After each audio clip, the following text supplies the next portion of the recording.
몸무게 800kg의 지구상 최대 육식동물이죠. 북극곰입니다. 어른 남자 10명의 무게와 같습니다.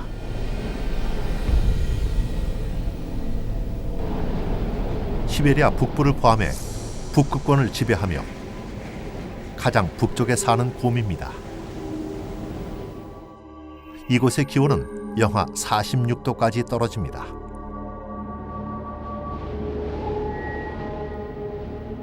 며칠, 때로는 몇 주 동안 이런 날씨가 이어지죠.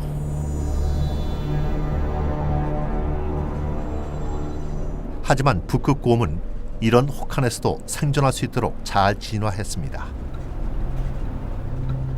두께가 13cm나 되는 지방층뿐 아니라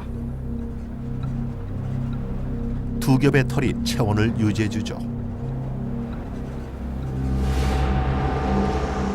부드러운 안쪽 털은 단열 작용을 하고 거친 바깥 털은 물을 튕겨냅니다.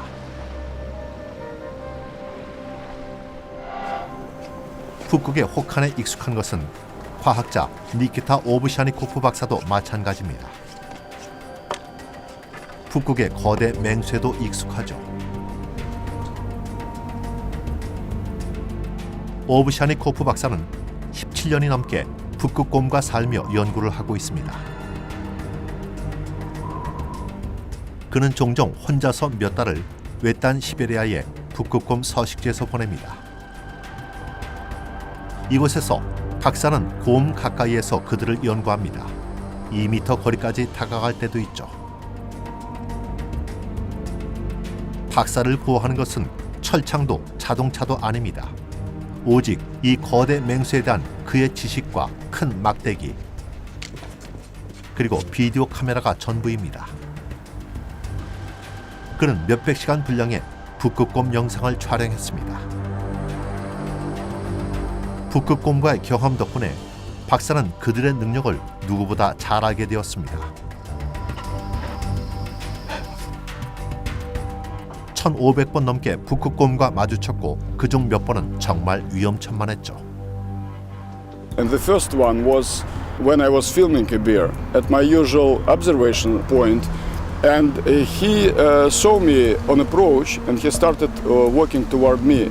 And when I made the first step from him, he just got this idea that if I am walking from him, I am afraid he can try to attack. Next second he ran toward me. And I had no time to think and plan any action. I just had to run from him.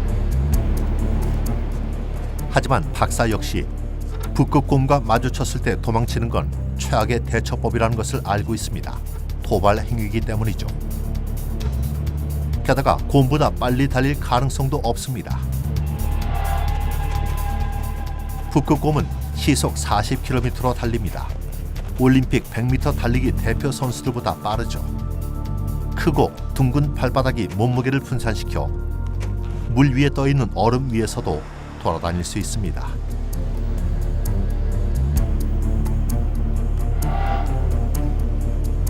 박사는 간발의 차이로 자신의 통나무 집으로 숨을 수 있었습니다. 하지만 곰은 포기하지 않고 창문으로 들어오려고 했죠. 곰이 침입해서 30cm 크기의 거대한 앞발에 한 대만 맞았다면 박사는 즉사했을 것입니다. 박사는 목숨을 구하기 위해 황급히 최루탄을 쏘았습니다. And the reaction was as if he hit a firewall. He jumped back, he started shaking his head, he ran to the sea and he swam more than 1 hour washing his face from this pepper spray. 북극곰의 대피소는 물속입니다. 북극곰의 학명도 우르수스 마리티무스, 즉 바다곰입니다. 바다 포유류인 북극곰은 북극해를 헤엄치고 얼음이 떠있는 주변 바다에서 사냥을 하며 삽니다. 물갈퀴가 달린 앞발이 물속에서 노예 역할을 합니다. 시속 10km로 헤엄칠 수 있고 쉬지 않고 96km 이상 헤엄칠 수 있죠. 하지만 사냥을 하러 종종 무트로 돌아옵니다. When he came out of the sea, I didn't know what idea he developed while swimming. I thought he may now have a plan to take revenge on me. He came to 70 meters from the cabin and laid down in the gravel with his face toward me, watching me. And the same way they lay near seal holes when they are hunting seals.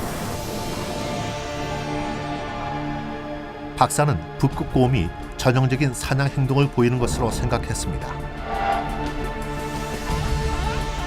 주식인 바다 표범을 잡을 때 북극곰은 숨구멍을 감시합니다.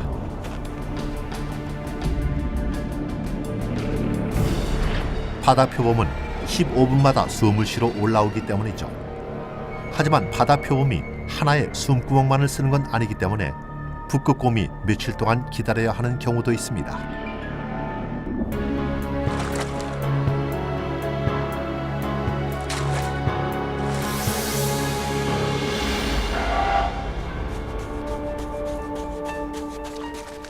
바다 표범은 땅으로 올라오면 눈 속에 숨습니다.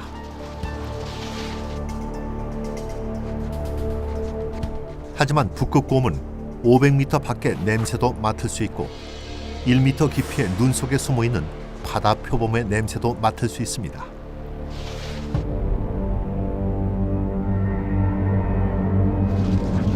묵직한 앞발로 땅을 푹푹 찌르면서 눈과 얼음을 치면 숨어있던 바다 표범은 깜짝 놀랍니다.